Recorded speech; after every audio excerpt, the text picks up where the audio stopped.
All right, good morning, everyone. I'll call the February monthly meeting of the Talbot County Board of Tax Assessors to order. I believe it's right at 10 o'clock. First item is to approve the agenda and any additions. And Lauren, I believe you're going to move under old business the A to B and B to A, do the schedule updates first, and then the personal property audit. So we've got that change, just change in order there. Does anyone have any other, have any additions or corrections to the agenda? Or any other matters to discuss? I've got a question.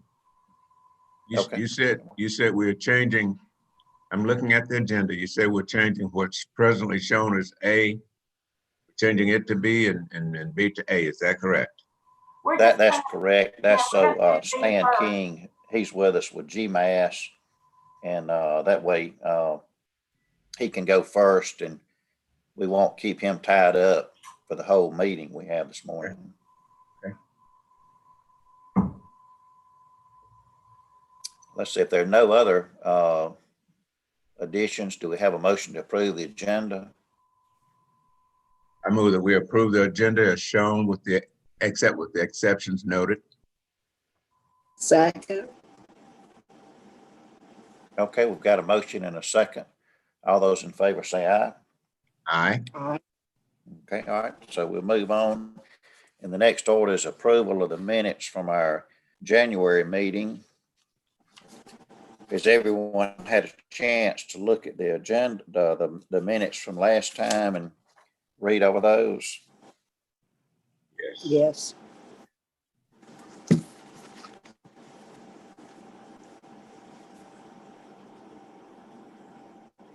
Okay, do we have a motion to approve the minutes? I move that we approve the minutes from the last meeting as given. Second the motion. Okay, we have a motion and a second to approve the minutes of our January 5th meeting. All those in favor say aye. Aye. Okay, all right, thanks. And then we'll move on to old business. And let's see, the first item we're going to discuss is the schedule updates.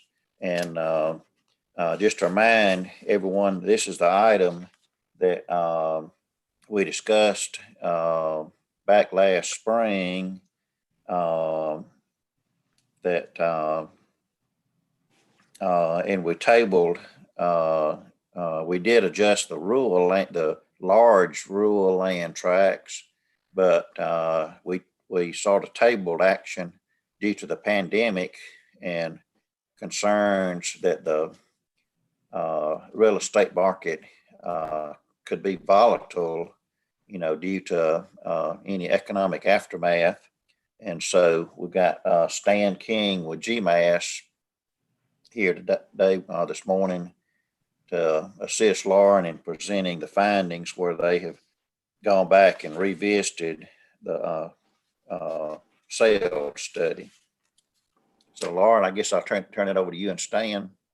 Okay. GMAS has analyzed the data and they are seeing the same things that we had discussed previously. The sales are trending upwards. They have actually had more of an upward trend than we had anticipated from 2020. And so Stan has ran some analysis and has a recommendation. You'll find that on page 18 of your packet. And I've got the pages numbered up at the top right-hand corner. And is that where since we've changed the order of business, is that where this section of our packet starts on page 18? Yes, sir. Okay.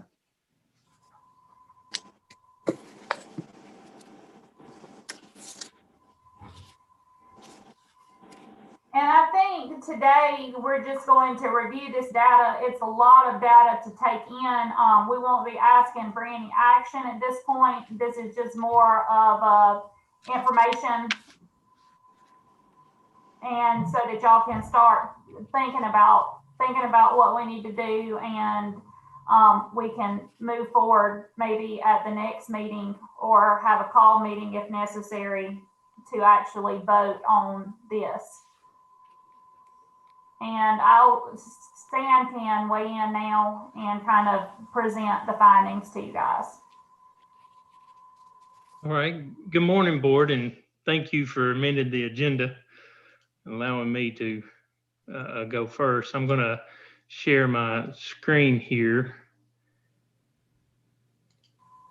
and get that.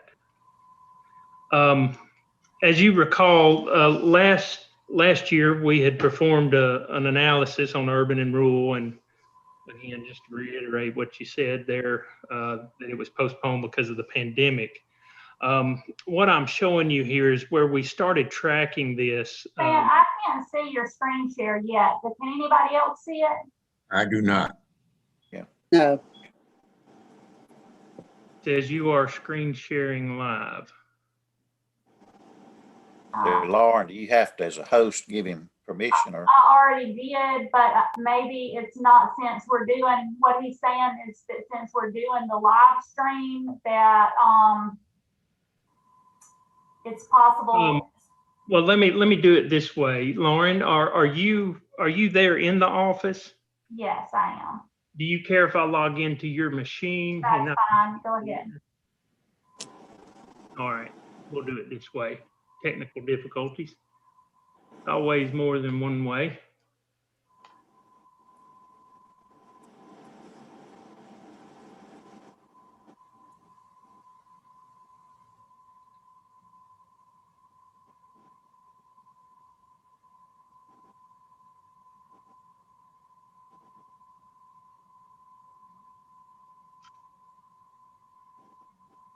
All right.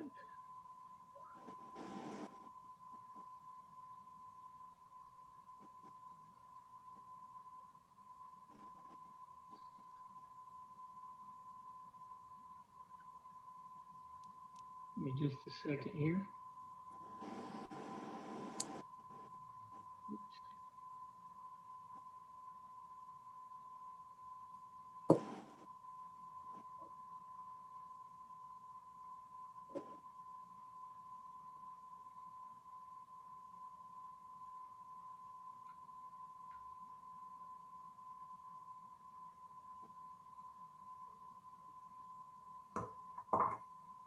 Well, where'd you go?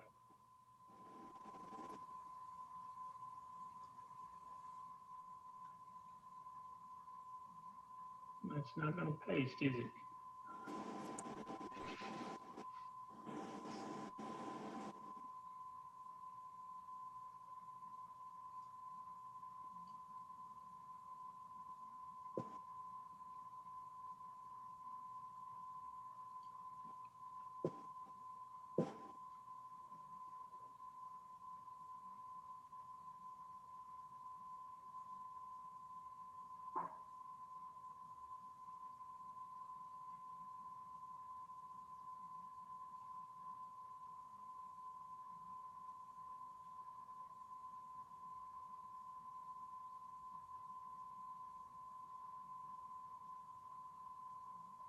There we go.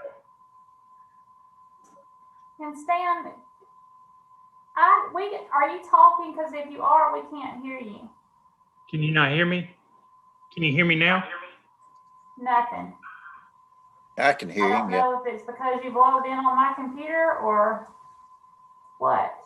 All right. That may be what it is, because I can hear, we can hear him.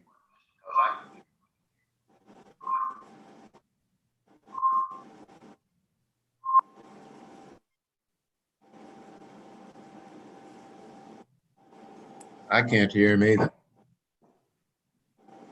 I And can. Can you call Well, in I could. on the call-in number and let me just mute you here? Can you hear me now? Because we can't hear anything. I do now. I do too. Okay, can everybody see the chart, Yes. Yes, the graph? yes. Right now. Yeah, now there's a Can little you guys echo. still hear me? Yes, uh-huh. Hello? Hi. We hear you, Lauren. Dan, can you hear me? Yeah, I can hear you.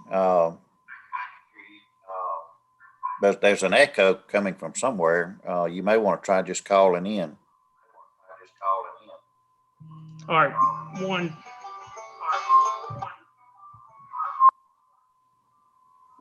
We've like lost audio because of the team viewer. We can't hear you and they can't hear me.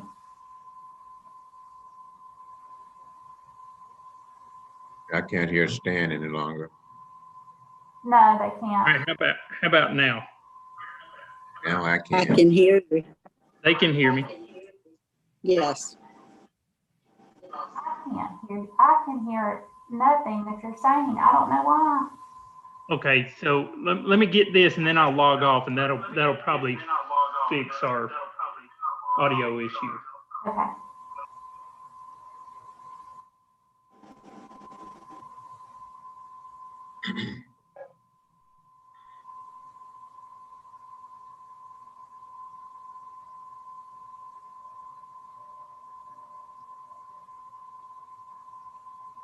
All right, so since the pandemic, we started tracking, and what you see here is in 2020, the red line is a bad echo. Let me do this. Can you guys hear me? Yeah, Yes.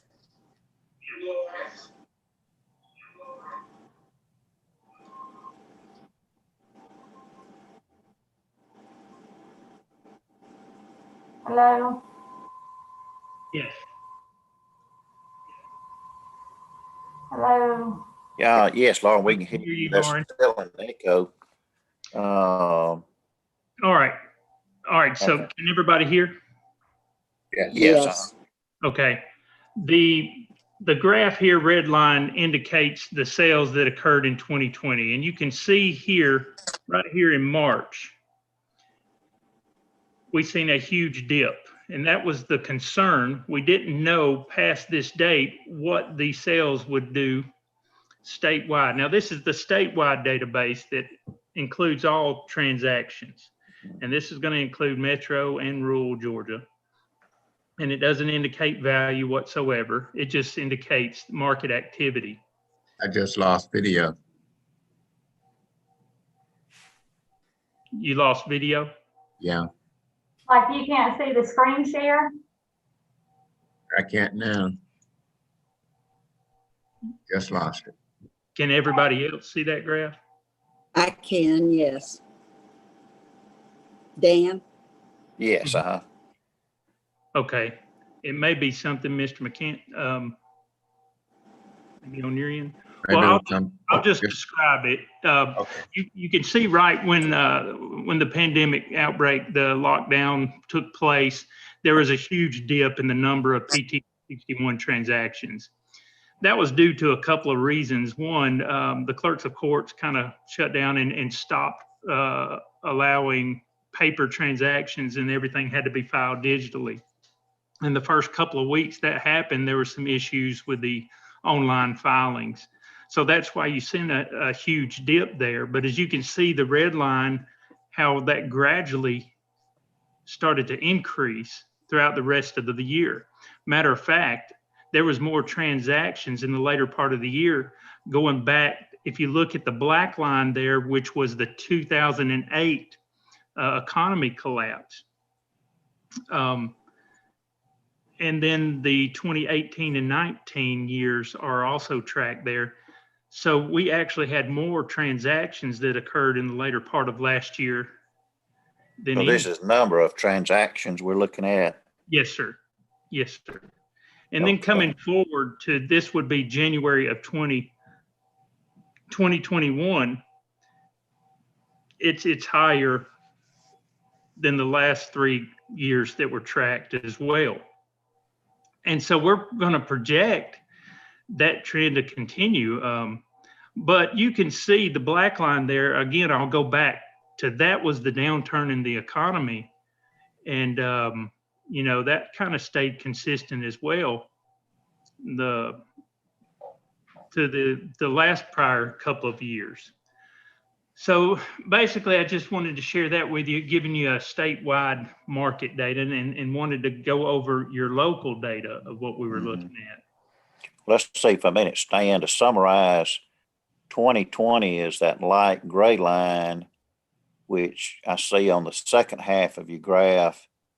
It's above the prior years, but I do see the dip down there above like 15.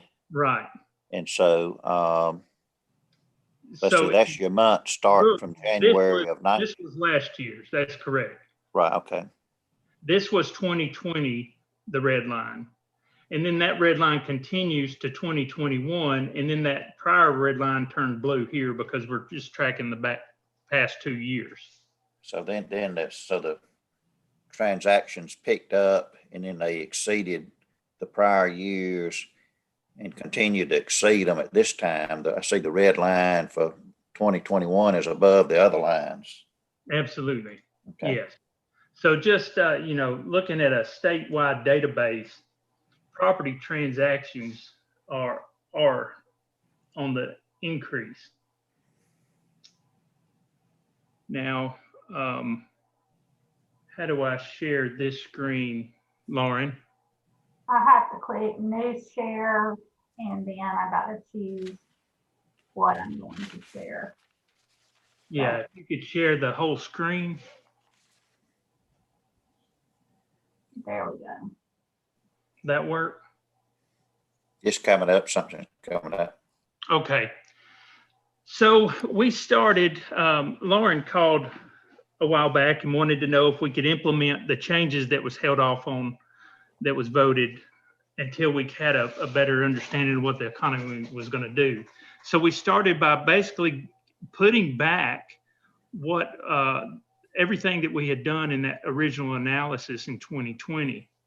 And we created what we call a test environment in your CAMA data, an AY 2021 database. And I was wanting to show you guys some analysis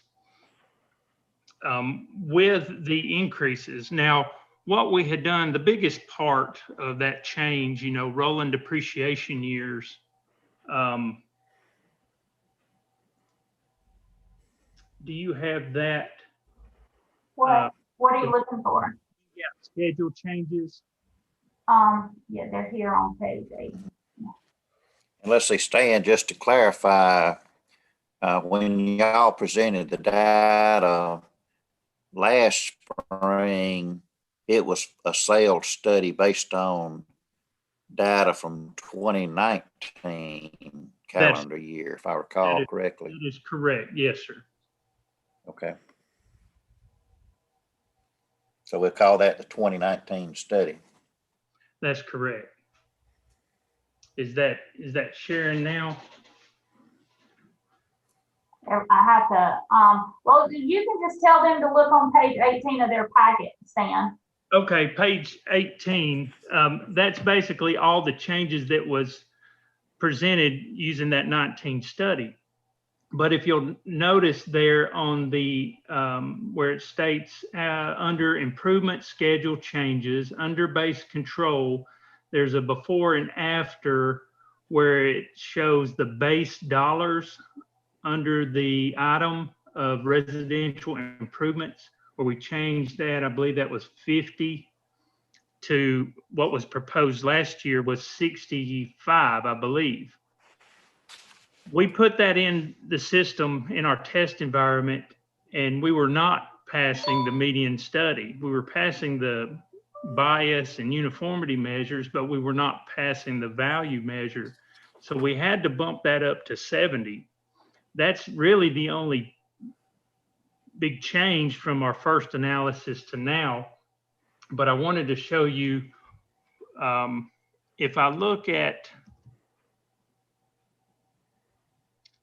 sales that occurred in 18 with our current proposed schedules. Now, we're just talking about the urban land. So this is going to be primarily all your residential properties, commercial and industrial properties. And this is improved and vacant sales.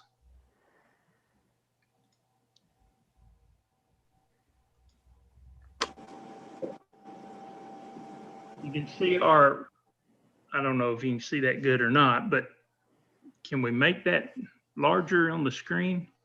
Kind of share that middle portion of the screen. It's, You can make it larger yourself. Each of us can by expanding it.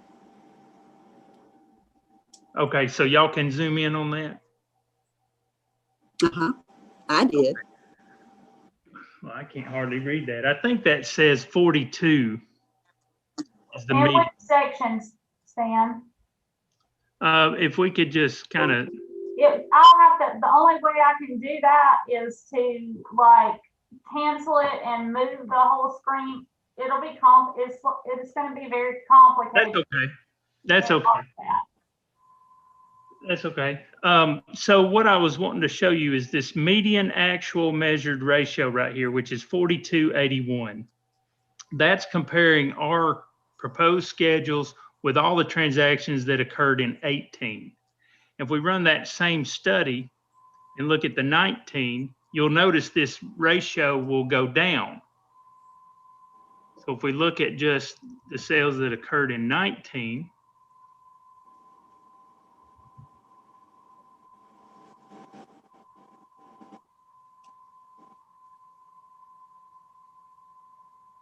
that goes down to a perfect 40. And a passing. That should have, because that was your 2019 study. That's which right. I guess truing it up. Okay. Mm-hmm. So these were the sales that were used in that study before. And now if you look at the sales that occurred in 20, you'll notice that ratio continuing to decline.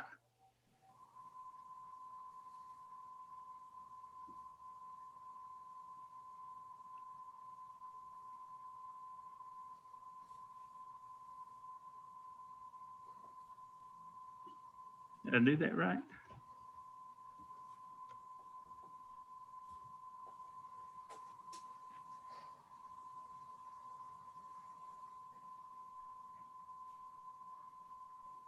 Well, I could have swore I run that the other night and it was a 38.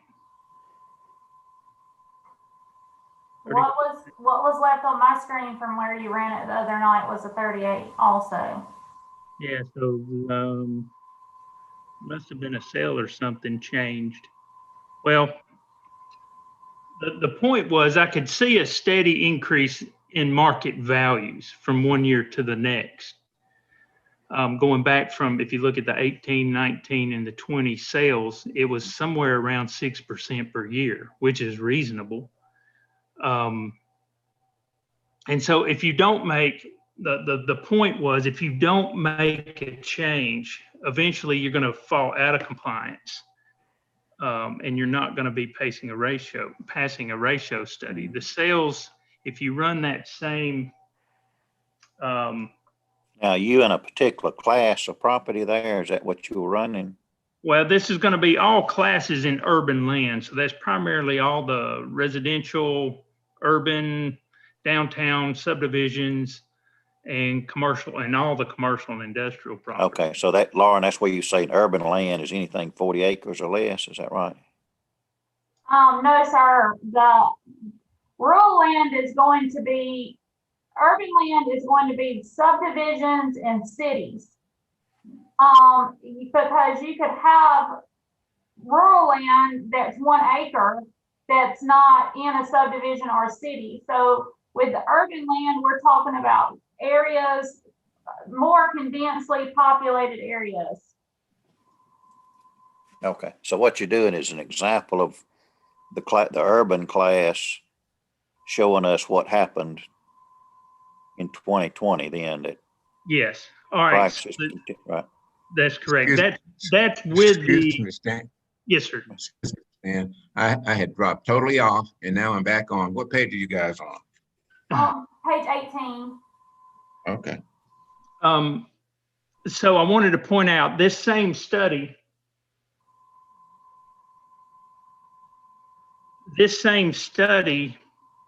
looking at those same sales samples without making your schedule changes, we're looking at a 34-55 median ratio. So I'm not changing my search criteria. The only thing I'm changing is this study down here. If I use a true study, that's comparing the current values in the CAMA system with our new proposed schedules. And So you if we can do see right nothing, we're now- gonna fall out of compliance is what, is Correct. that what I'm understanding, that Yes, sir. we're well below, even, the 0.38, and then the 0.36 is, of course, the 0.38, we start losing the That's correct. utility. Now, and with that said, that we more than likely will fall out of compliance for 2020 because we paused the schedule updates. So the updates that go in for 2021 will bring us hopefully back into compliance at that point. But we knew when we paused the schedule updates last year that we would probably be falling out of compliance, but we didn't want to raise values in the midst of a pandemic. That was our caution last year, is not knowing where the economy was going to be because of the pandemic. But now we see that it's continuing to, the real estate market is continuing to have an upward trend. So this would be actually just bringing us back into compliance for the current year. Right. So the point I want you guys to look at is with the current schedules that we're proposing, if you run those sales samples, and there's 58, I believe it is. It's really small on my screen. I think that's 58. Now that's using 19 and 20. You're at a 34-55 if you don't make any changes. And if you implement the changes, you're at a 40. Now that's comparing new values with old values, but the same sale price. If you do the number, if you just take that ratio of a 36.55 divided by 40, you're at about a 16% increase, 15.7, 15.8. And Stan, I just realized why that 38 was showing before and now it's showing as the 40 is these schedules have the base rate at the 70 instead of the 65. You were probably your test in the last year proposal. You're absolutely correct. Thank you for bringing that up. So the reason we did increase that to 70 instead of the 65, which was proposed last year, was exactly what Lauren just stated. We would be borderline 38 ratio if we don't increase that up, which, like I said, if you just look at the changes in your selling prices compared to the assessments, it's about a 6% increase, give or take, somewhere around 6% per year. And so you're talking about over a 2-year span in our study, 12%, but a 3-year, an 18% increase. And I would suspect that would be another 6% going forward on your 2021s. I have not reviewed any 2021 sales. But I suspect from our original analysis, it's probably about a 24% increase from when we were looking at the 2019 study, looking at 2018 and 19 sales. But I mean, everything is up in all of our counties that we're doing reevaluation work in. The price of studs went from $4 to $7. The sheet of plywood going from $25 to $40, $38. I mean, it's just the price of materials went up and the transactions have increased, and those average transaction selling prices have increased statewide in all of our counties. Can you share, well, I guess I don't know what packet it or page number it's in, but if you look at the urban land vacant LM sales, excluding Oak Mountain. That's going to be on page 20. Okay, page 20. Let's see, Stan, I guess another factor is the interest rates that have fallen. Absolutely, yes, sir. The unemployment that went down, the interest rate. I mean, it's the entire economy causing that. But on that page, this is a list of all vacant land sales, and I've got it listed there by that land valuation method. There wasn't very many, only 14 vacant land sales of urban You land. asked for the one excluding Oak Mountain. That's going to be page 19, not 20. I'm sorry. Page 19. So my understanding that of the 58 sales samples, 14 were vacant land. Correct. And this is, you can see by the name there where they're located. This is again excluding the Oak Mountain transactions, but you can see our ratios, proposed ratios there on those schedule changes from the page above. But I do want to point out, regardless of what you do, I think this issue needs to be addressed. It's the page marked titled Urban Land Vacant LM Sales Oak Mountain. Now that's going to be page 20. Page 20. If you'll notice on the right side of that page, there's some sale prices in red. And those are sale prices. This is every vacant land sale in Oak Mountain. And I have those arrayed by selling price. And the higher the selling price at the bottom, that's going to be around the lake area. But as you can see, those red marked sales there are sales that sold less than $1,000 total. We would typically exclude any of those sales that are less than $1,000 out of any of our ratios to consider for evaluation change.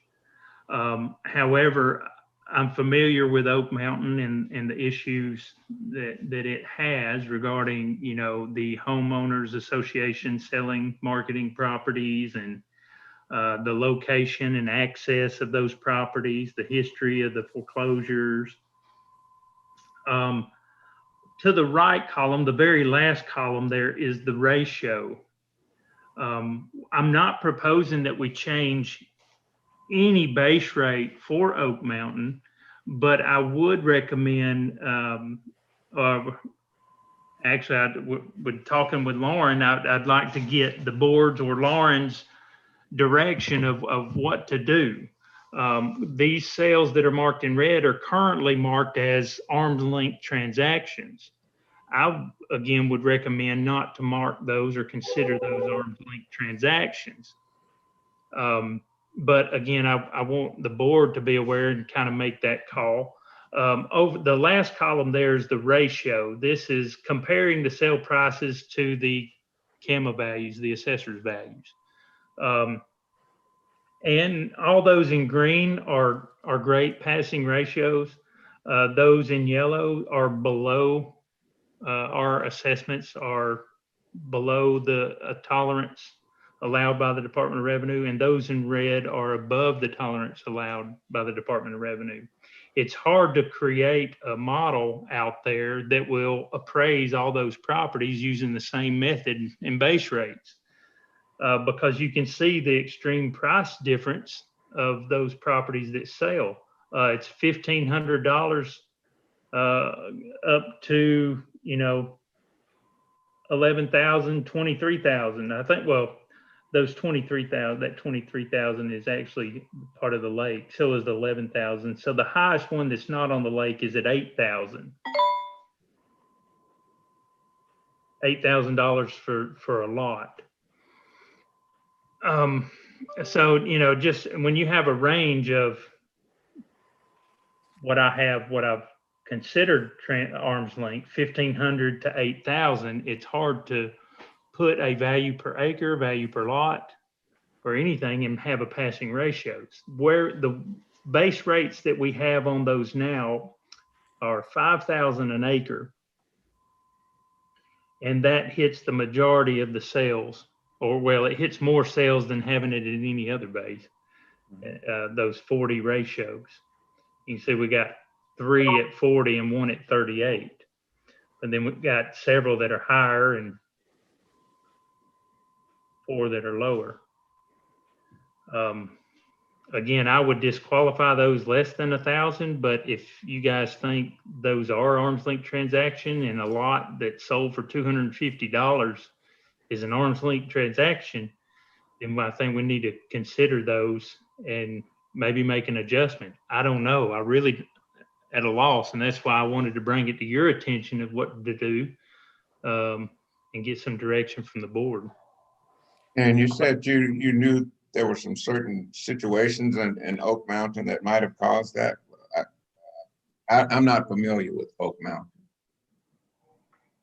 In the past, Oak Mountain Estates, there are some areas of that subdivision that there were unclear titles on, and so the title chain was cloudy, and that will make a parcel sell for less. And then we've got issues where some of the lots are up at the peak of the mountain, so they're not good roads to get up there, and there's questionable of whether you can get water or if the land will perk properly because of that. And you'll generally see, like on that first one that sold for $250, you'll see that lot number is OAKM and then 80. The higher the block number there, the further up on the mountain they are, and the lower, the more down towards the center of the subdivision. And so in some of these cases, like with the very first one, you've got it up there at the top of the mountain. Some of them will be properties that were bought at a tax sale, and then they were held for years, and the heirs then inherit the property and they just want to liquidate the assets that aren't close to where they're living. And so, and then some of these sales are going to be sold by the homeowners association or sold to the homeowners association. And so the whole subdivision in general is very hard to value lots because there are so many different factors at play within one small area. So what I'm hearing y'all say is like comparing apples to oranges. Some of the lots around the lake are very desirable, and I know there's some nice homes in that subdivision. And then there are other lots that are undeveloped that are up on the mountain that if someone bought it, they may not be able to get power or water or have a septic tank or whatever. And some have not been developed. And I know we saw the tax commissioner do a lot of tax sales in that subdivision. I assume it was a lot of those vacant lots. Dan, I don't want to interrupt you, but I wanted to point out it might help visually see this better. If you'll look on that page where it shows the subdiv name, and then under that it says Res-Oak Mountain-Section 1 or Section 3. Oh, I see the sections. Okay. Different sections. All right, you can see those 3 at the bottom are around the lake, and that unit value column is our base rate that we've applied to that. So you can see those around the lake are valued at $24,000. The sections 2, 3, and 4 are valued at $5,000. And then that section that Lauren was talking about, it's the north part of Oak Mountain that's very difficult poor access, dirt roads, that's going to be the 1,500 base rate. Okay. So y'all have already taken into account, Yeah, so there's different valuation methods there, but you can see definitely more so in that $1,500 base rate area, which is that section 1 of Oak Mountain. What page are you looking on? 20. Okay.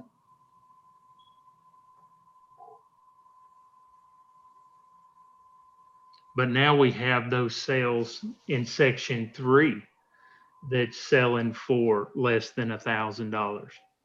And I think that when I pulled these up and looked at a few of them, that they were like estate property. And so the heirs were just kind of trying to liquidate assets. There's some of those where the homeowners association had bought or sold them. And so while those may be arm's length transactions, they don't necessarily set a market, because we have other lots that are selling without those. let's see, Lauren, am I hearing you say that you want to go back and look at that group? And I look, feel like that in this case, that maybe we should just leave things alone and handle each one of them on a case by case basis. That would be my recommendation, because I mean, there are a lot of lots out there, and as people come in with their own problems or scenarios that apply to those specific lots, we can make notes and adjust the values as needed. I agree. I think that's the better idea or plan, because like Lauren said, if they were to appeal, you would address that appeal. You could determine whether that was an arm's length transaction or not, whereas the Senate Bill 346 would take effect, where the assessment could not be no more than the selling price if it's an arm's length transaction.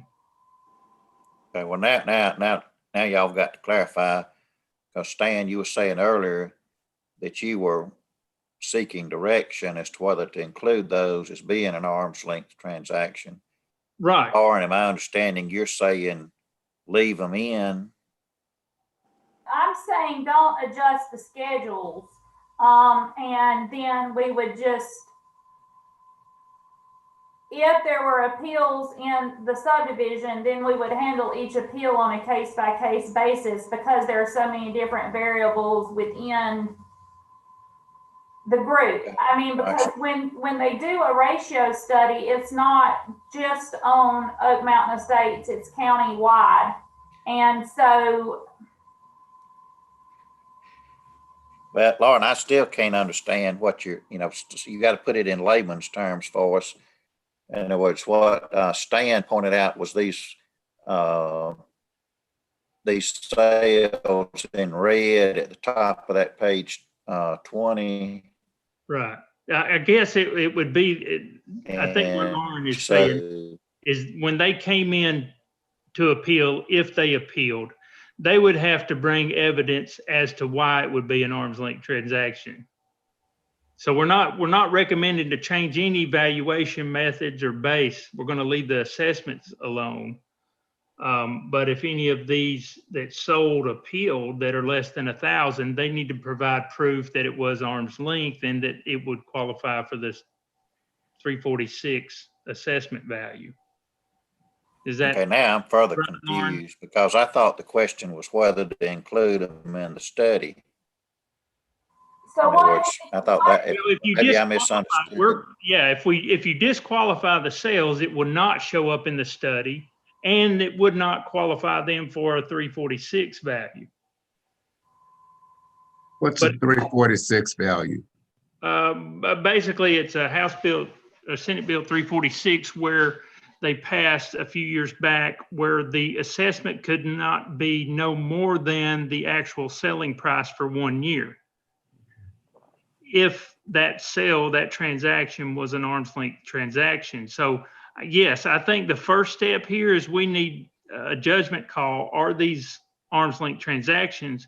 But two, if it's a 346, it wouldn't be in the study. If it was under appeal, the audit department wouldn't consider it.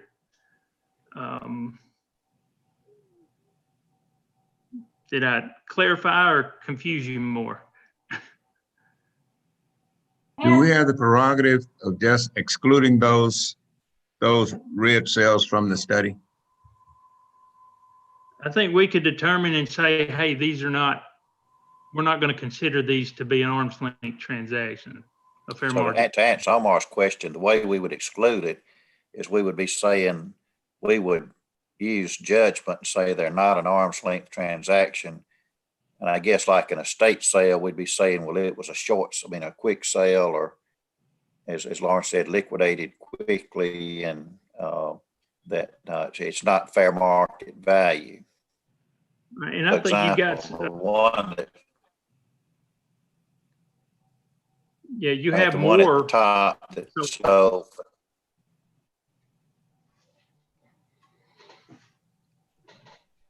And also, you guys, we have sent out sales surveys on every sale that comes in. We send out a sales survey, and that gives the buyer and the seller an opportunity to let us know whether or not it was an arm's length transaction. And we have not received any returns on the sales studies on those parcels that are in red supporting the fact that it was an arm's length transaction. So basically what we're proposing to do is to take these out of the arm's length transaction category, and until which time the buyer or the seller can prove that it was an arm's length transaction. Okay, so then Lauren, you are concurring with Stan's recommendation that they are not arm's length transaction? Correct. Okay.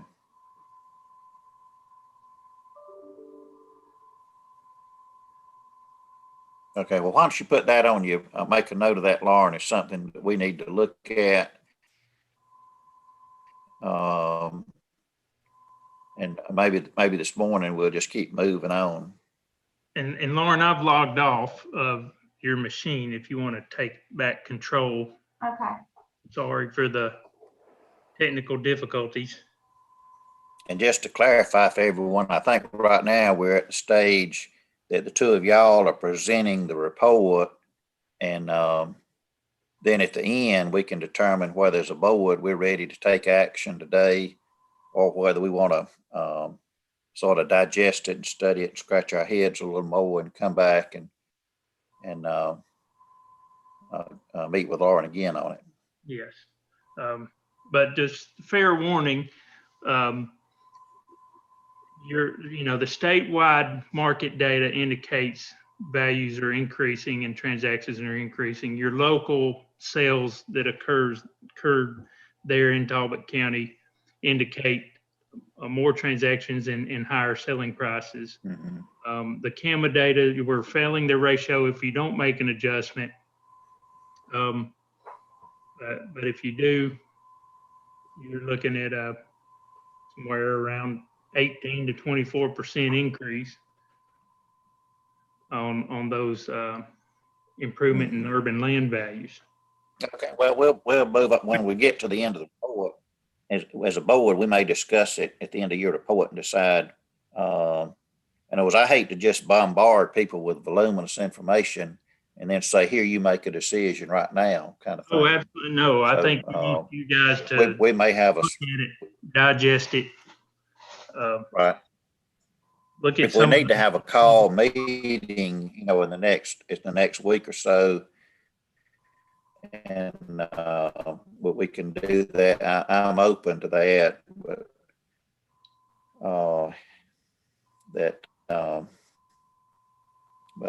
okay, all right. Well, let's proceed on then.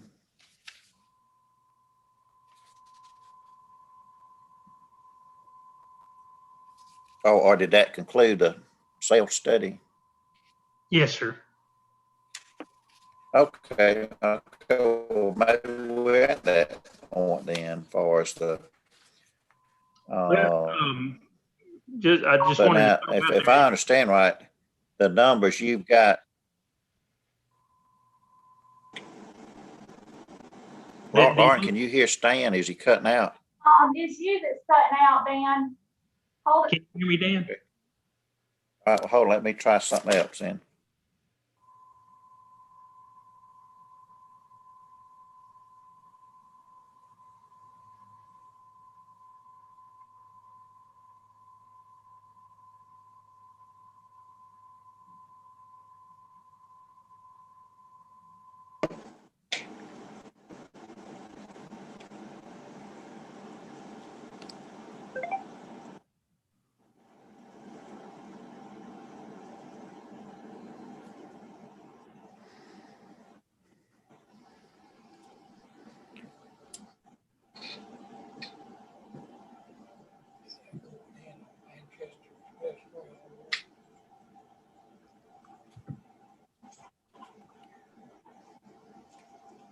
Y'all just bear with me a minute.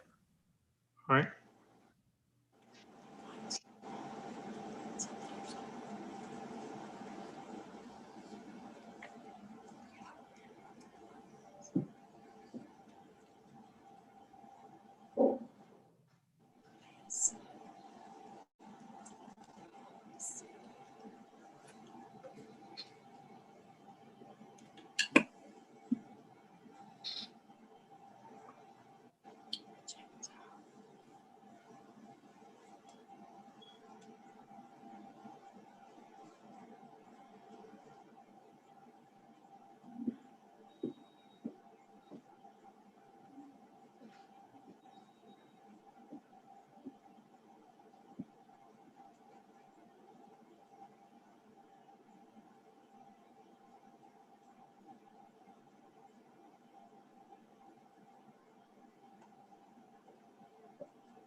All right. Cannot talk or listen until the host admits you to the meeting. Hey, Lauren, you got the admit. Oh. Okay, go ahead, Dan. All right. Mute your other audio. Okay, is that better? It is. Okay, hang on. Let me get back to my shared screen. Okay. All right, let's see. Stan, were you recapping? Yes, sir. Just to sum everything up, it's the same analysis statistics that we reported last year, with the exception of raising the base to 70 instead of 65. That's going to produce, on average, somewhere around probably a 20% increase on urban land properties. That's improvement in land. That would be an increase in appeals if that was the case. If you don't implement that and go another year, you're already deficient in the ratio study. You would just get further behind. And so the longer you prolong it, the bigger the increase in assessments will become the next time you do decide to implement a value. And just playing devil's advocate. Are there counties that that know that they're going to be deficient and that they need a 20% increase, and they decide to maybe just do like a 7% increase, and the next year do a 7% increase and attempt to get caught up that way? There may be, not to my knowledge, that all transpired last year in their decisions like you guys did, the unknown. And some of the reevaluation work that we proposed last year for the 2020 assessment notices were rolled back, just like you guys done. But as in all of our projects now, they're implementing that and an additional increase to catch up. But I don't know, to answer your question, there may be counties out there doing that I'm not aware of. Okay. And let's say, Stan, let's maybe take a question and answer period to make sure, as the board members, we understand what you presented to us here this morning. You say that the numbers are the same as last year, except the base of $65. The schedule change. The schedule. Okay. The So if I'm understanding, I see the numbers for like carports, decks, garages. Those the numbers we're looking at. Your recommendation today is unchanged from the recommendation this time last year, and I guess April of last year. That's correct, with the exception of that base cost going from 65 to 70. Okay, so that was one thing I had wondered. I knew you said the we saw a 6% increase typically across the board in real estate values. And it was, I wondered, with us tabling it last spring, it sounded like the increases continued, and we were getting further and further out of compliance as time has gone on. And I sort of want, of course, hindsight's 2020. But had we implemented it last year, the only change would be in that the one figure of 65 that you've now increased to 70. And let's see, point out again.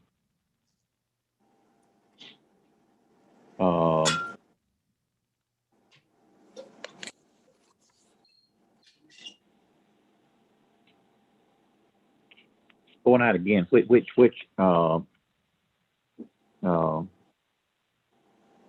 value was that again? The 70. I'm Right. not sure. I'm not sure what page that's on in the packet. Page 18, I believe. Page 18. That's the base price per square foot for a house, Dan. Excluding plumbing, heating, all the other schedules below that. That would be just Okay, so that's the house. Okay, so that's the house per square foot. Yeah. And so then,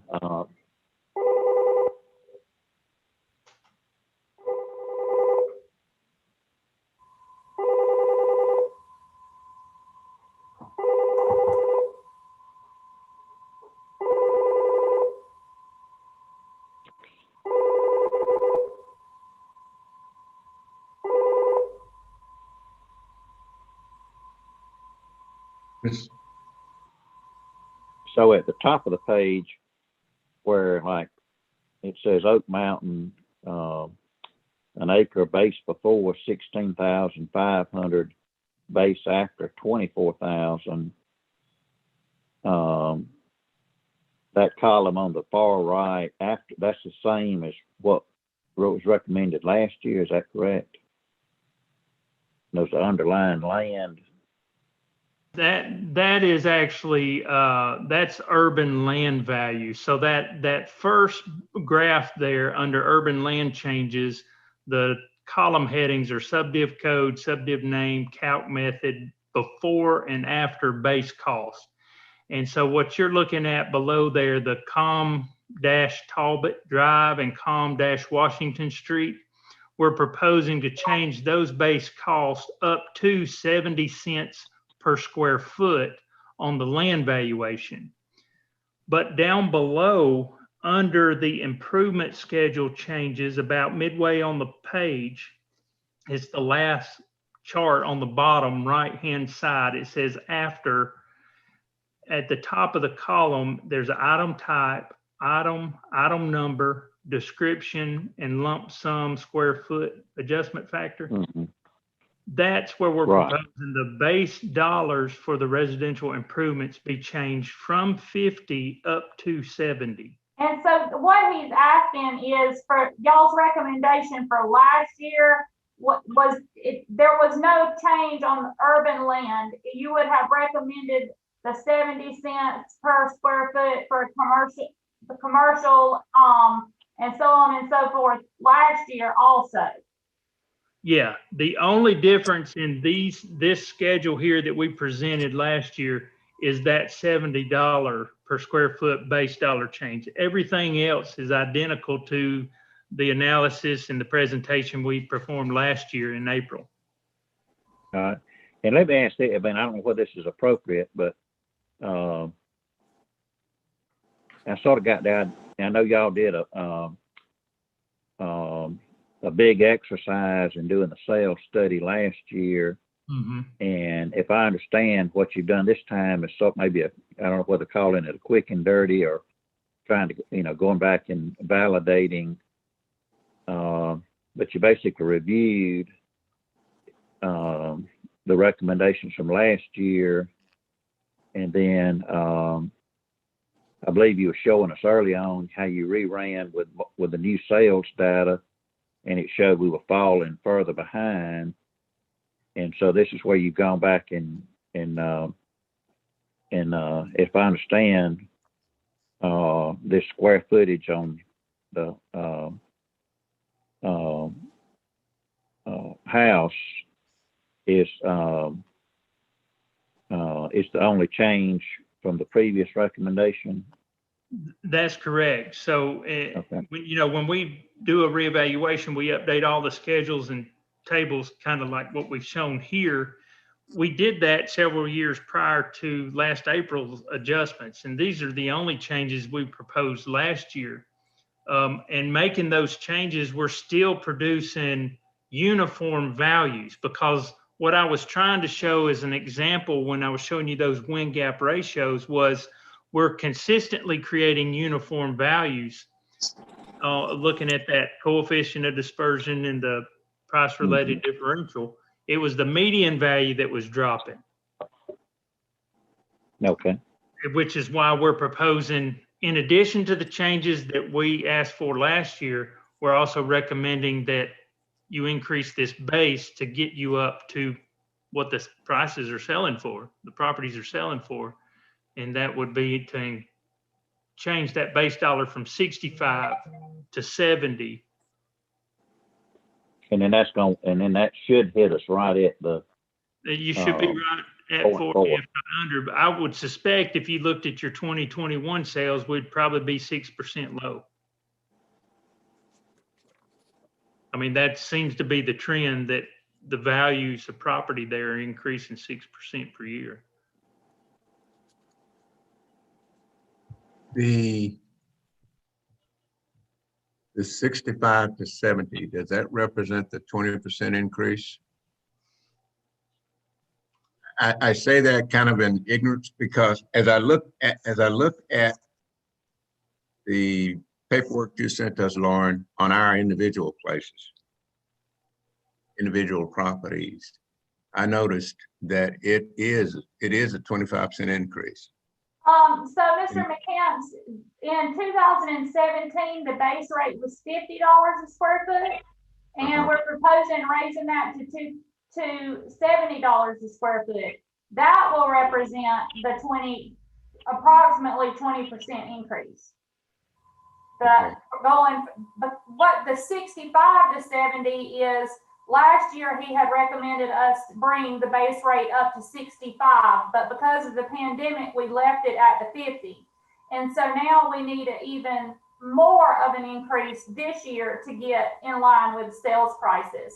Okay, so my next question is probably totally blown out of the window, and that is, I was thinking perhaps a more stepped approach, but you're saying that because we took no made no increase last year, we kind of have to make a major increase this year. Yes, sir, and that's what I was asking Stan earlier, were there some counties that did a stepped approach? And he's saying that there may be, but there are not any counties that he knows of personally. And what I also hear him saying is that by the end of the year, this year, he expects us to be another 6% low. And so we would more than likely have to be looking at doing additional 6% increase if the market continues to consistently trend upwards as it has over the course of the last 3 years. Right. Now you could, like Lauren said, you could, make a recommendation to go with the 65 base instead of the 70. That would still be increasing the values. And you'd still maintain uniformity. I don't know that you would be above, because I mean, we can't reproduce what the audit department's going to do. They're going to use sales that haven't even occurred yet to audit our appraisals that we're trying to propose today. So there's no telling what sales they're going to use. And that's my fear, is that the sales that they're going to use that have not occurred yet to compare our new assessments that we're proposing to implement are going to be 6% greater than what the sales that we're using to perform this study with. So basically what Stan is saying is if we were clairvoyant and knew exactly what was going to happen, that most likely the 70 is still too little, and to be in compliance when they do our 2021 ratio, that more than likely the 70 is going to be too little and we may need to be at like 75. But since we don't have sales yet that have happened to base that on, we can't work from that.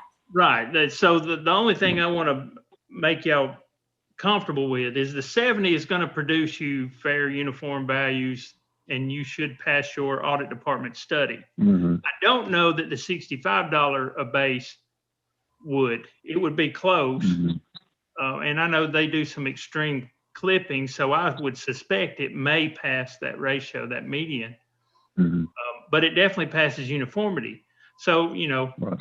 I kind of hold uniformity, I give more weight to than value, because, if everybody's uniformly low, then they're paying a similar tax bill as if everybody was uniformly high.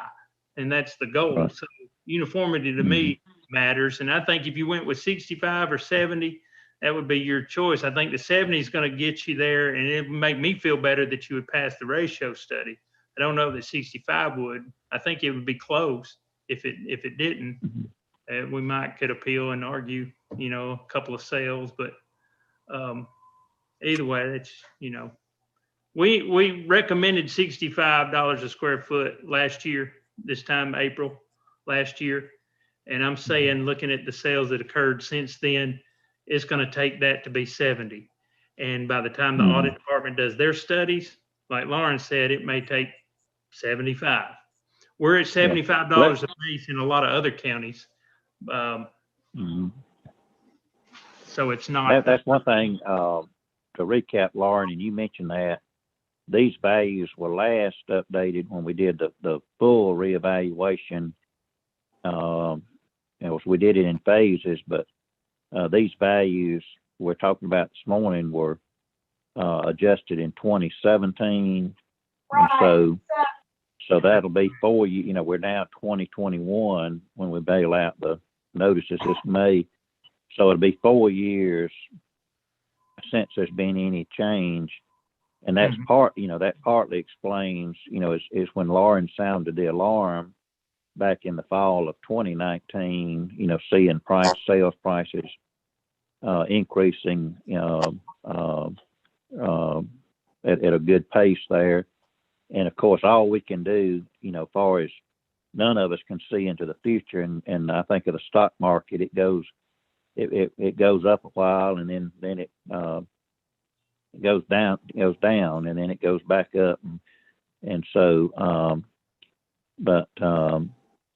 of course, what we can see looking in the rearview mirror is that upward trend you were showing us early on the slide there with the sales, the number of sales, and I guess with the economy and low interest rates, and then I know Georgia's still one of the top 5 fastest growing states where people are moving into, and I guess all those factors have The new Hollywood. right, and go into and so I guess my view is we're sort of paying for professional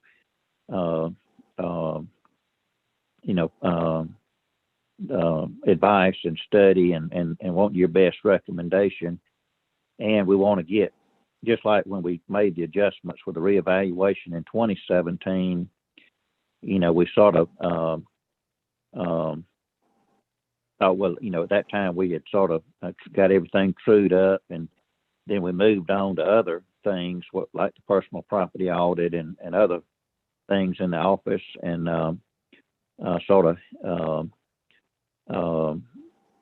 check that the task of the reevaluation off is being done. But then, of course, realizing every few, we've still got, as I tell Lauren, she keeps her fingers on the pulse and sounds the alarm, and that we'll reach back out to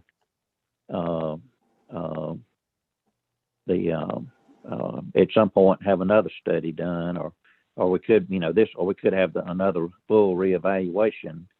Maybe the next time that we say, it's approaching 8 or 10 years in time to do another reevaluation. But what I'm hearing you say, Stan, is the do nothing is really not an option. I don't think so. No, I think you need to do something. Okay. It And sounds so like you also, Making these changes, you're not going to produce. You'll fail your COD, PRD, and your median. Okay. If you implement And these changes and go to a 65 base, you're going to get the uniformity back, but you're going to be borderline passing on the values. I think if you go and implement with the 70, you're going to assure that you'll pass that value measure study. Okay. And then Lauren, you're recommending you're of course had Stan invited and presenting the report to us as a board this morning, and this is your recommendation that we implement these new values. Yes, sir. Okay. And so I guess now I'll turn to my board members. Like I say, if it was a lot of information to digest, I feel like, I don't want to feel folks to feel like they're under pressure to make a spur of the moment type decision. Of course, we've been talking about this for quite a while and knew it was coming. I guess we've got a recommendation from Lauren to implement the new values as presented from the sales study. And as I understand it, I guess there's the one value that's for the residential improvement that's changed from what was presented a year ago. Dan, Stan has another meeting that he needs to head to. Do Sandra or Mr. McCants have any questions for him before he goes? No, I don't. I don't either. Okay. All right. Well, thanks, Stan. We appreciate you sharing and sharing the presentation. Yes, sir. Thank y'all. If y'all got any questions, I'll gladly help answer, or whatever you guys vote to approve. We'll be there through the assessments, appeals. Okay. All right. Thanks. All right. Thank y'all.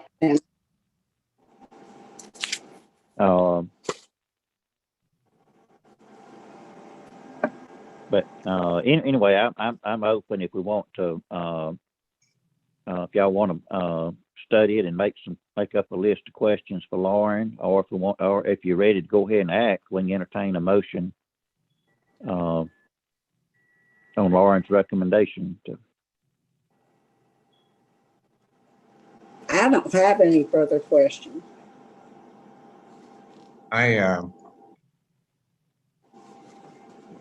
just looking at the values on mine, I was not real happy with with the 20% increase, but I do understand it. So I don't have any either. Well, and that's what my thought. I know we did the reevaluation in the, I guess, over the 2 years in 2016 and 17. And, you know, folks saw a jump. And of course, a lot of folks weren't happy, and we had appeals and all. But from my view, it may be better to go ahead and take the big bite out of the apple right now, and then try to take the small bites, because I think about if we have an adjustment 1 year and then another adjustment another year and then another adjustment, they're not going to be happy either. So that's where I was trying to make sure I have a good understanding, because I want to do, I've got to inform Carol of what we decide and what we're doing. And similar to, you know, the email I sent to her last year with the bullets about what we did and sort of an update on behalf of the board. So, and I can get Lauren to hit me too with that, that explain some of these factors that are, you know, the trends we're seeing and so forth.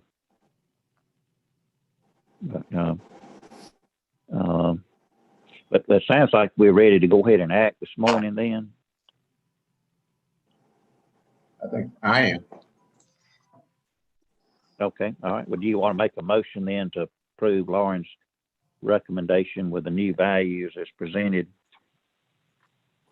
I move that we accept Lauren's recommendation with the new values as presented. Second.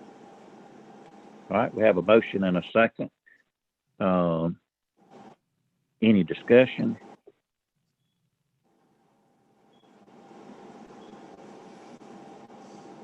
Hearing none, all those in favor say aye. Aye. Aye. Okay, all right, motion passes. Okay, thanks, Lauren. That was you and Stan did a good job explaining it and laying it out for us where we could understand it in our layman terms. Thank you. Let's see, then moving on, the next week we had you got your personal property update on the audit.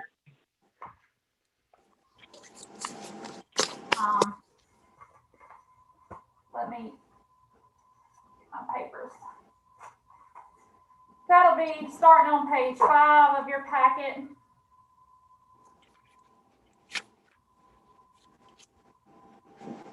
As you can see, this is the progress summary.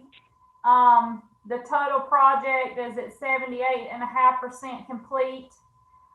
So I feel like we are still on track to move forward and be finished in time. And so if y'all don't have any questions about that, we'll move straight into the audits themselves. Let's see, Lauren, you say finished on time. Remind us, when is your projected completion? In the June. Okay, so the fiscal year. Okay. Yes, sir. So just like in the past, we'll be approving the notices of assessment for these accounts that are in your packet so that they can be mailed out. The pages 6 and 7 are the audit findings report for Robinson Paving, and that audit summary for Robinson Paving is on page 14. I did include the audit findings report on this account because the variance was so large in 2000 and across all 3 years. And I thought that y'all may want to be able to read the explanation for that. So hopefully y'all have had time to review those already, and we can move right on through them.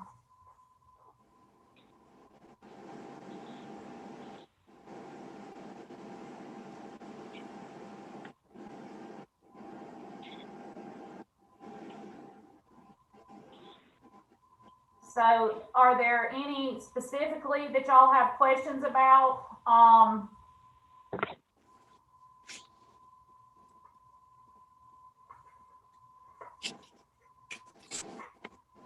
They were underreported for 2017 and 2018.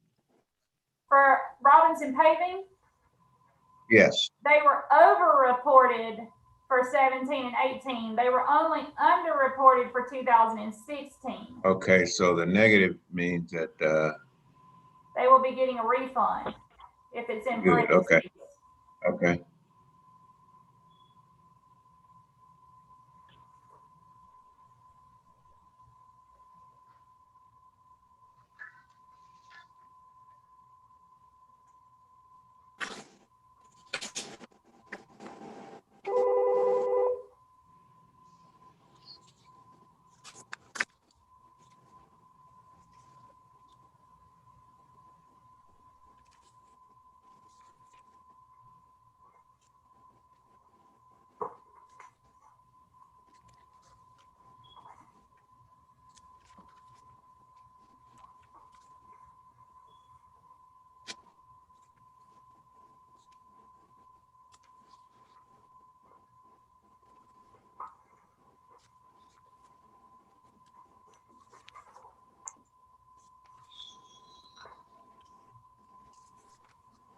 Let's see, Lauren, on this, I guess the audit findings report, it cites a legal case, APAC, Georgia. And then bullet 4 says this ruling was erroneously exercised by Robinson Paving. Can you elaborate on what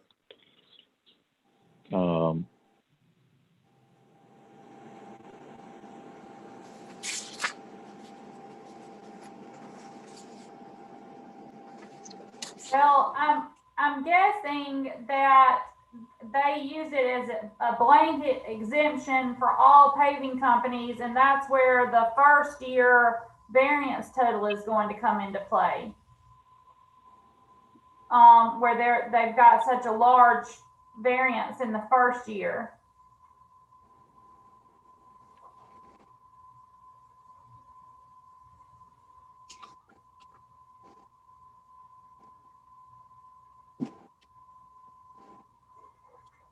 And so you'll see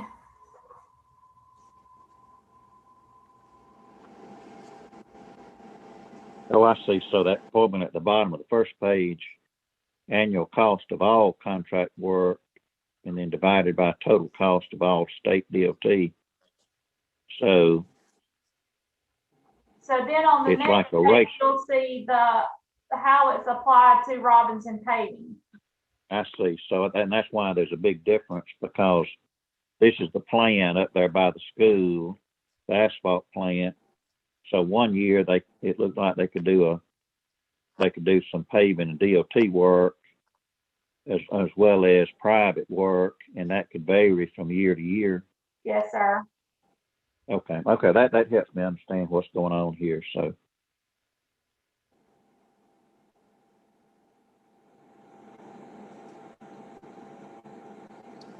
and I guess the theory is if they paid taxes on all the plant and equipment, they pass it on to the state in asphalt prices. So I guess they get a tax break, looks like. So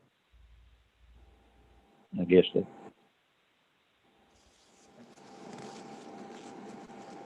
okay, all right. Yeah, that's.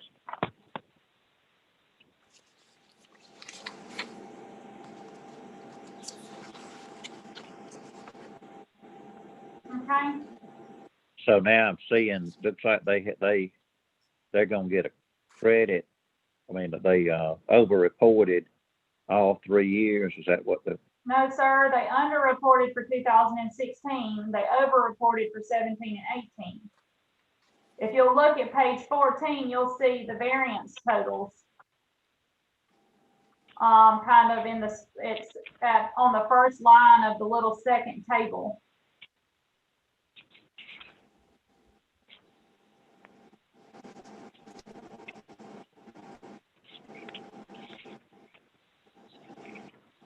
okay, I guess mine are a little bit out of order then, so, okay.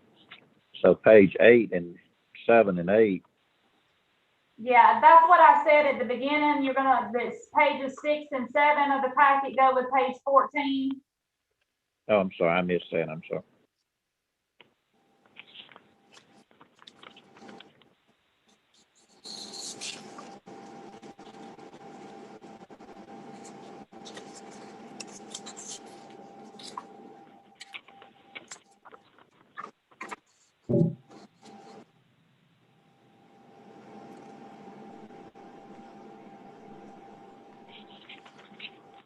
Okay.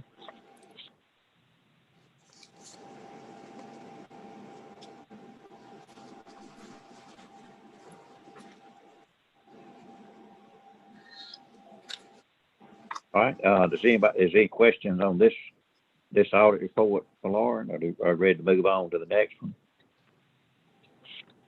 I'm ready. Ready? Okay. So, I think that was the only one that's really, that y'all are gonna have any questions on.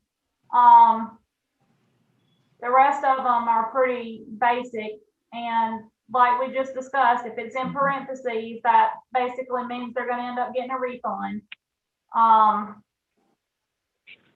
So the concrete supply company had a variance also. CNC Construction had a variance in 2 years. The Quick Spot, a negative variance. The Quick Spot, C&D Quick Spot had a positive variance across the 3 years. Willie Carter, positive variance across the 3 years. The ConOp PCO had a positive variance for 1 year and then a negative variance across the other 2 years. And it looks like that account was not taxable, so that's not going to result in a bill because it's under the $7,500. Fuller's Deer Processing had a positive variance across all 4 years. And then the PCA 3 Food Store, positive variance across all 3 years. And the Crossings Restaurant was only audited for 2 years due to the fact that they only opened in 2018. Right, that was that new business. Yes, sir. That's the new, that's the restaurant there at Woodland. Yes, sir. And then the McKee and Company account had a negative variance across all 3 years. Okay. And I take it that Jan and our consultants have, I know they've been getting information from the business or the business's CPA firm. So I take it all of this, these findings are probably not going to be a surprise. Correct. So that, because they've been working together and so forth. And they're going to get, y'all are approving the audit findings so that they can get a notice, and then they have the 45 days to appeal that notice once it goes out. Okay. The concrete supply company, where's that business? Is that a concrete plant?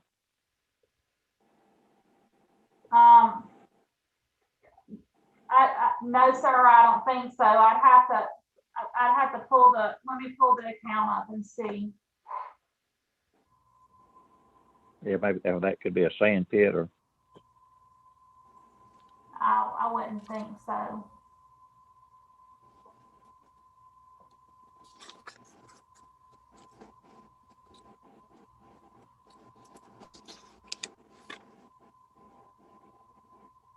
So it looks like that what happened on that is it says that the assets are farm equipment that were filed in error by the CPA.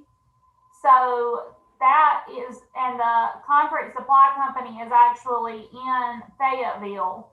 The CPA filed farm equipment that was being stored here in Talbot County as a portion of the concrete supply company when in fact that equipment was farm equipment and therefore exempt.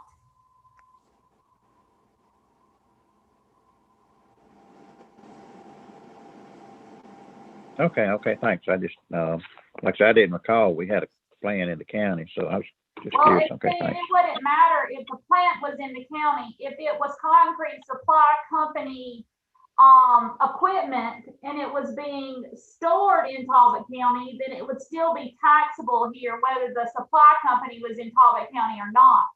But it turns out the CPA thought that it was concrete supply company equipment, but it was actually farm equipment. I see, okay. Okay, thanks. All right.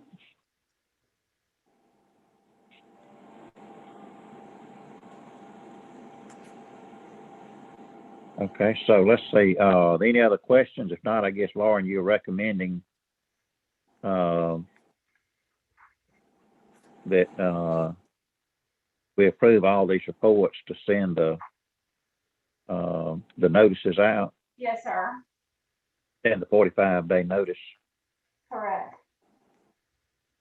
Okay. Do we have a motion to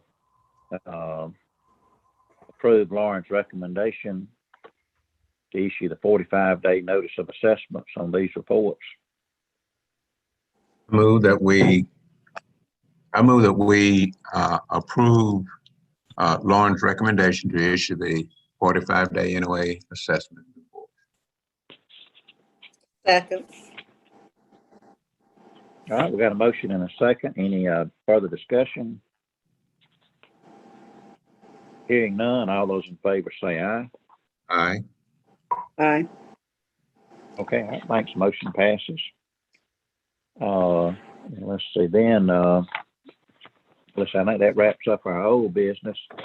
So we move on to new business. Let's see, Lauren, you got errors and releases. Yes, sir. And if y'all will turn to page 23. Pages 23, 24, 25, 26, and 27 are the errors and releases that need to be approved for the end of January and through the month of February to this point.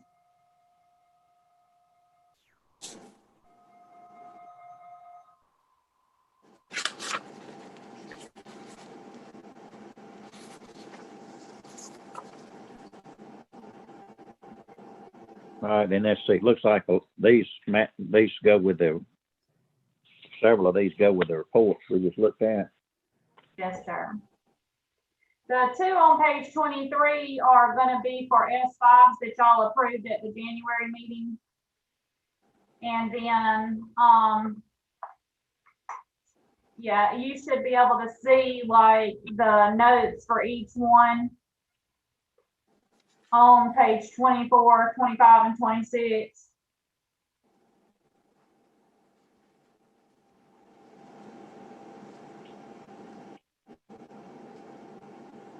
Okay, all right. Do we have a motion to approve the errors and releases as presented?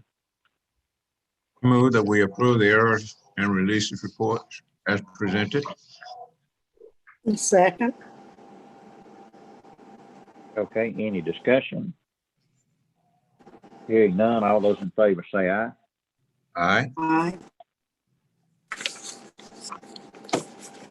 Okay, all right, thanks. The motion passes.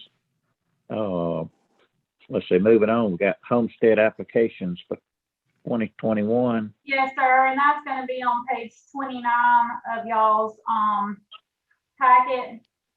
And we're recommending approval for all of the exemptions with the exception of, parcel 6-25405B, that's an LLC. Quentin's going to be sending them a letter to let them know that they need to submit some updated information because an LLC does not qualify for homestead, and see if there's any other information that they have. If not, we will present it again next month for denial. What kind of facility is that? I don't know, I'm not exactly sure what kind of facility it is, but to get homestead, you have to be an individual, not a corporation. Okay.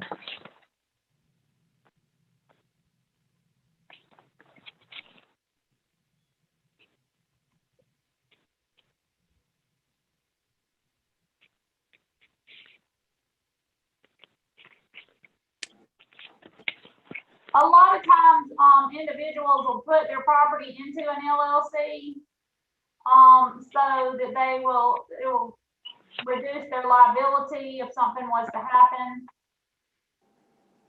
And so it's probably not so much that it's a facility as somebody's home, but they put it in the name of an LLC. Okay. I say, Lauren, I still hadn't found that page. Can you just read off which ones? Page 29. Yeah, and for some reason I was trying to log back in. It's But, I it don't should be the see. last page of your packet, Dan.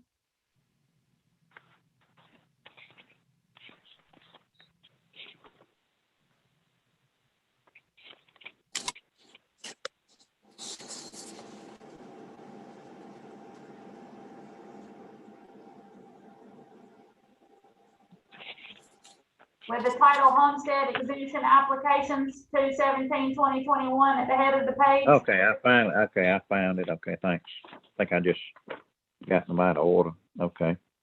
So the one you just mentioned, the LLC, you've got a note to revisit it. And the rest of them you're recommending approve. Yes, sir. And if I understand, these are the ones that are trickling in to meet the April 1st deadline. Yes, sir. Okay.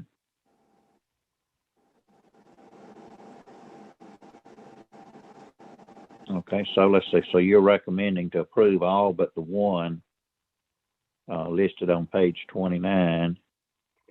Do we have a motion to approve the homestead applications for 2021 as presented?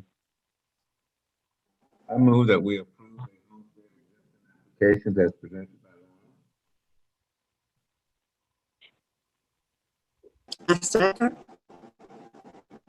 Okay, we've got a motion and a second to approve the homestead exemption applications for 2021 as presented for approval. Any discussion? Hearing none, all those in favor say aye. Aye. Aye. Okay, motion passes. And let's see, then moving on, the next item is the conservation use applications. Yes, sir.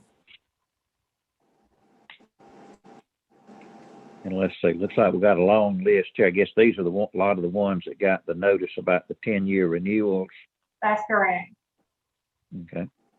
Oh, Well, yeah, you've the got them ones marked that here. say renewal /REN/release are renewals. The ones that say continuation, those are people that have continued due to a sale on the property or a title change. Okay.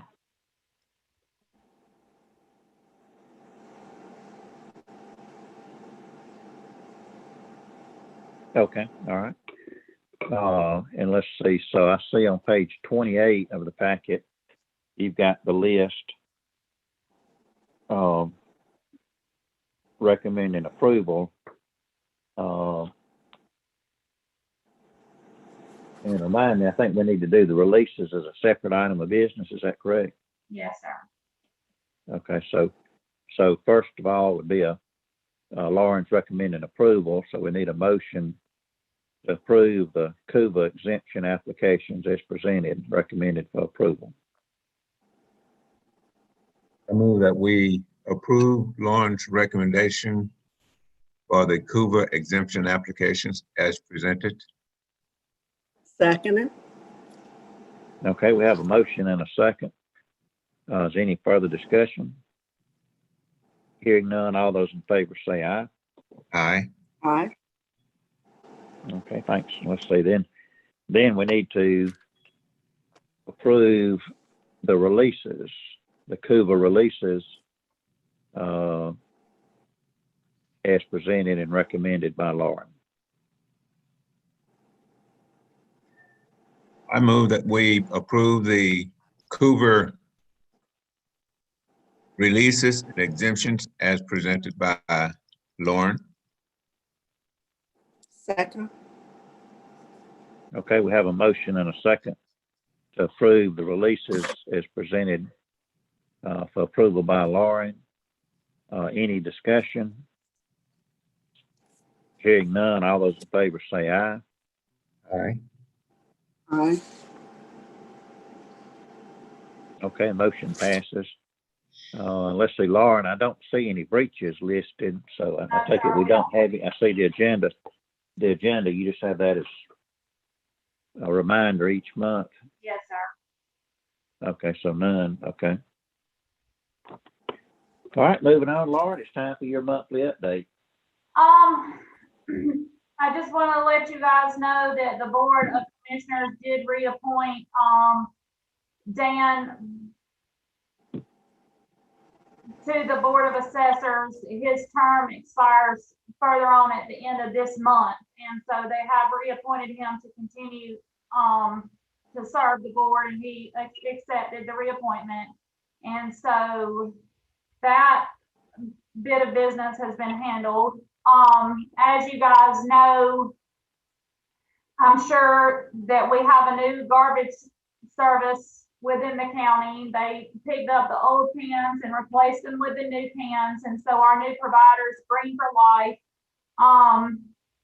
I do know that that has resulted in an increase of per person garbage fees for, or per home garbage fees for Talbot County, and the Board of Commissioners is still debating how they are going to handle charging that to the customers, the taxpayers. So we don't have a final result on that yet. I do believe that last month we discussed the fact that the tax commissioner's office has moved across the street to the building beside the city hall that used to be the pharmacy. And so our office we do have the front door open to the public. We're handling all business at a transaction window.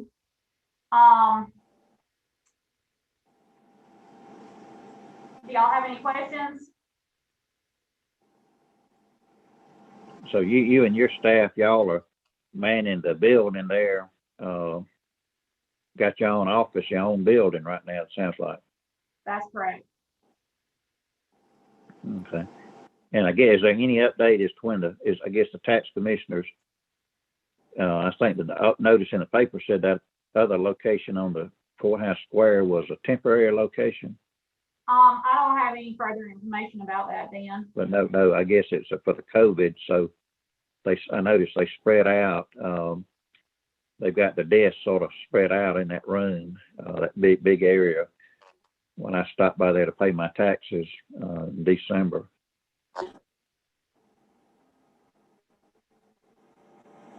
Okay, any other updates? Anything on the county news? I can't think of anything right off the top of my head. Let's see, I believe you told me that I saw the county employees, I think the board approved maybe a COVID supplement Oh, yes, sir. We got that at the end of 2020. There was a COVID supplement paid to, the county employees. Okay, so then all of you and your staff, y'all all qualified, like frontline employees or whatever? Yes, sir. Okay, all right, well, I know it's well deserved.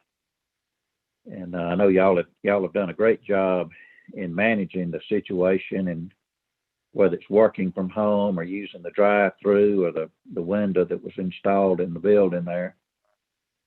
And then I know this is a busy time of the year with all these, between now and April 1st but I guess y'all are dealing with the foot traffic and doing business, and it was mitigating the situation best you can. Yes, sir. Okay. All right. All right. Does anyone have any questions for Lauren about what's going on or about the update?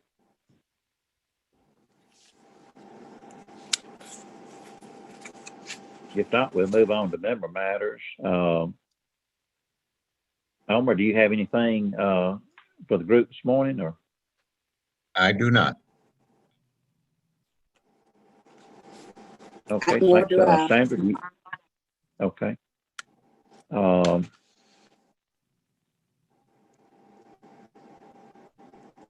Let's see, as Lauren mentioned, I got reappointed for another 6-year term. I don't know whether, nobody asked me other, so I don't know whether I had a choice on that or not, but I saw they did reappoint me for another 6-year term.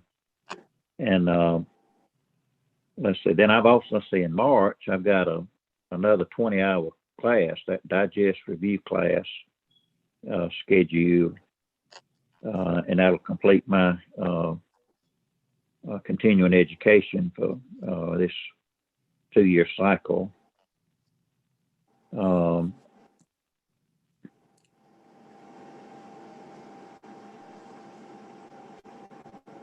Let's see, Lauren, I guess on the trainings, they're all still virtual right now, and no. Yes, sir.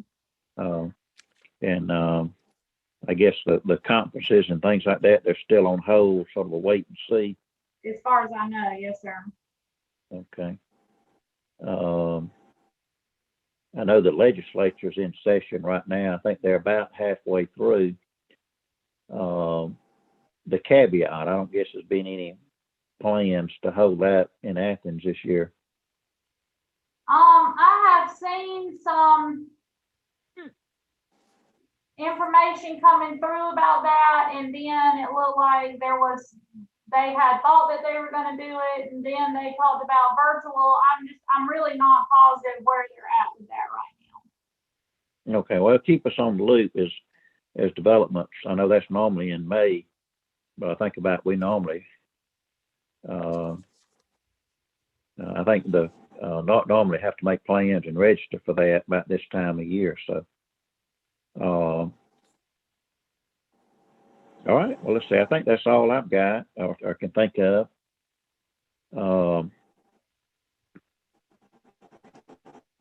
And let's see, Lauren, as far as the budget, you still haven't gotten anything from Carol about our budget for the next fiscal year, starting July 1st. Just I see as we talk about meetings, I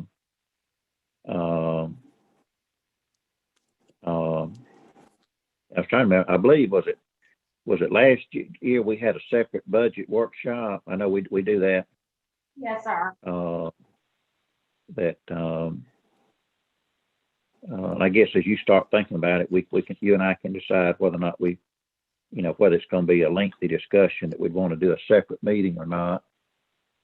I see here we've gone about 2 hours this morning, and I try to keep our meetings, probably no more than 2 hours. And so, but we can decide that as you start scratching your head and developing the budget for next year. Let's see, we'll go ahead and set a tentative date. let's see, today is the 17th.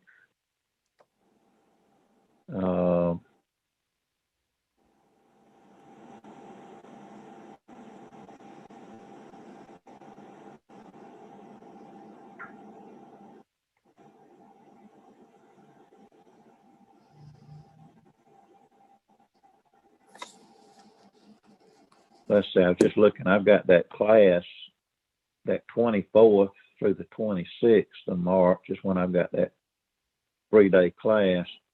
How does the 17th, that's another Wednesday. At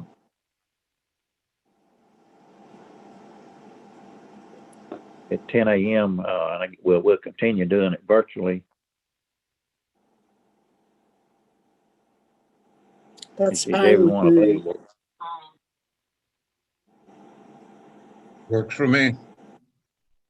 Okay, well, why don't we block that off and hold that date, and then,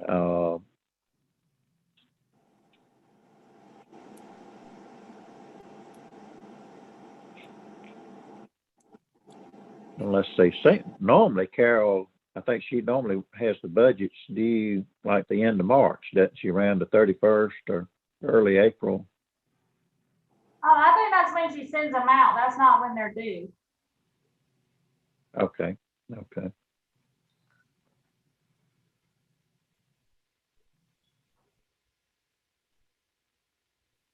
So if we have to have a special budget workshop, we'll probably have that maybe that last week of March or sometime around then. Yes, sir. Okay. Okay.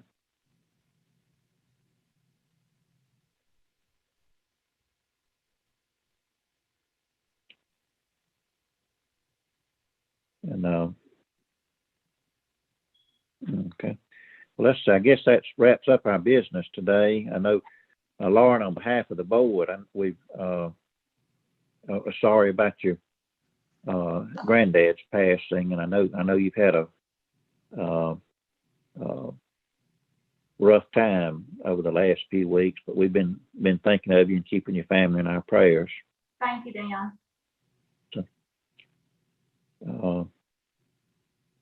Let's see, if nobody has anything else, we'll adjourn. Let's see, it looks like it's 11:53. I guess we need a motion to adjourn. I move that we adjourn the meeting. Second. All right. We'll declare the meeting adjourned at 11:53. All right. Thank y'all. All Have a right, great thanks, day. everyone. Thanks, everyone. We had a productive meeting. I didn't, and I appreciate everybody bearing with us for the almost 2 hours.